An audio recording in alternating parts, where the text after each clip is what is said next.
YouTube channel. It's me, Nix. And kung bago ka pa lang, mag-subscribe ka na sa ating YouTube channel. And click the bell beside it para updated ka sa mga bago kong uploads. For this video, guys, i-share ko sa inyo kung ano ang nag-experience ko using Beauty Vault Rejuvenating Set. So, if you wanna know my thoughts about it, just keep on watching. Pinadalahan po ako ng Beauty Vault ng kanilang mga products. And ang una nilang pinadala is yung Rejuvenating Set na may kasamang serum. Sa set na yun, guys, merong kasamang toner, rejuvenating cream, sunblock, soap. Katulad ng mga ibang rejuvenating set. Sinamahan lang nila ng serum.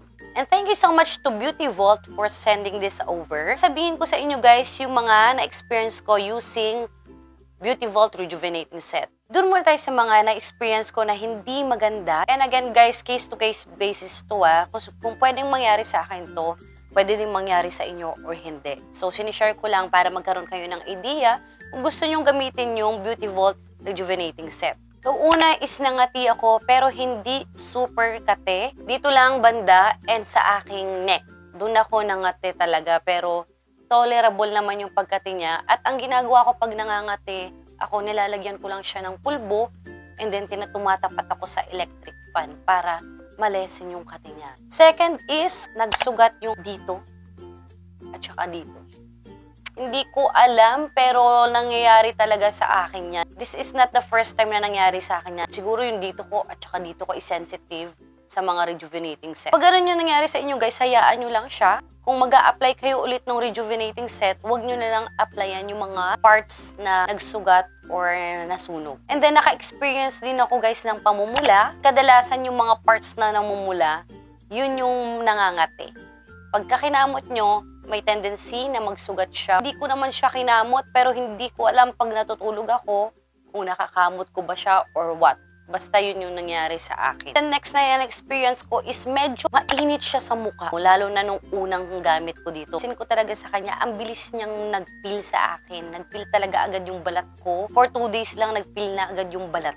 And last, yung pinaka-worst na na-experience ko, guys, using Beauty Vault Rejuvenating Set, yun yung may mga part na nagtubig sa akin. Hindi ko alam bakit yun nangyari. First time ko yung maranasan using rejuvenating set.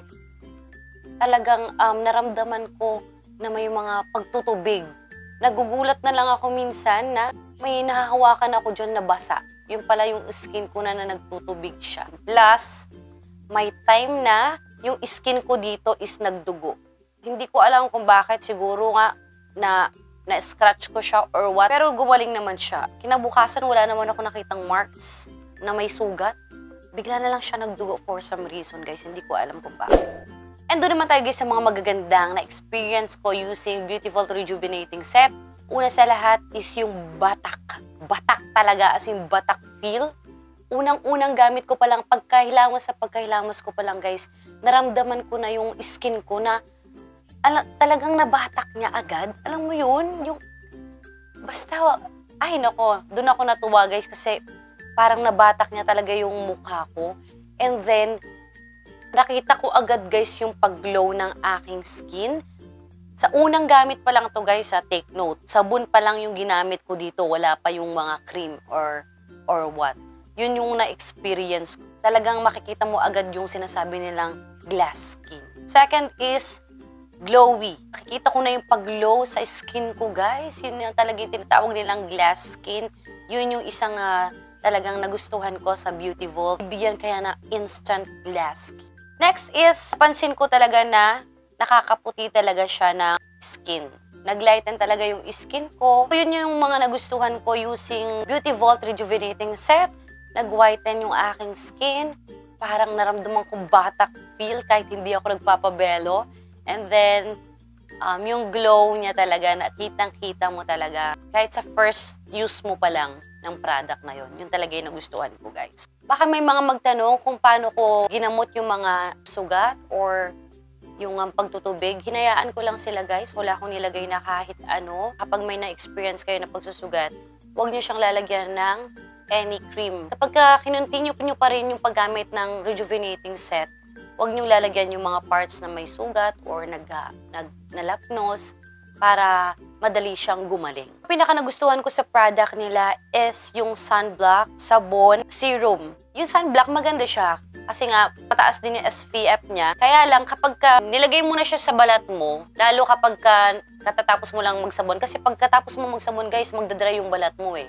So, pag nilagay mo siya sa balat mo ng sunblock lang talaga, medyo mahirap siyang i-spread sa mukha mo. So, ang ginawa ko is, after ko magsabon, lalagay muna ako ng serum nila para ma-moisturize yung aking face. Pag moisturize na yung face ko, doon ako naglalagay ng sunblock and perfect.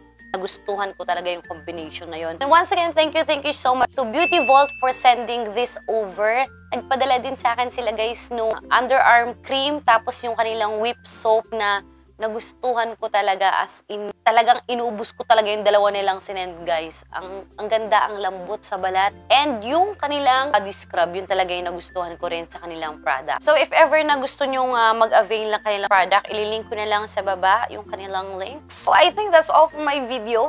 Sana nakatulong to sa inyo. And kung may mga tanong pa kayo na hindi ko na include dito sa aking vlog, please comment it down below. And sa abot ng aking makakaya guys, sasagutin ko yan para sa inyo. Or pwede tayong gumawa ng part. Alright? Thank you so much for watching this video. Hope to see you on my next one. Bye-bye!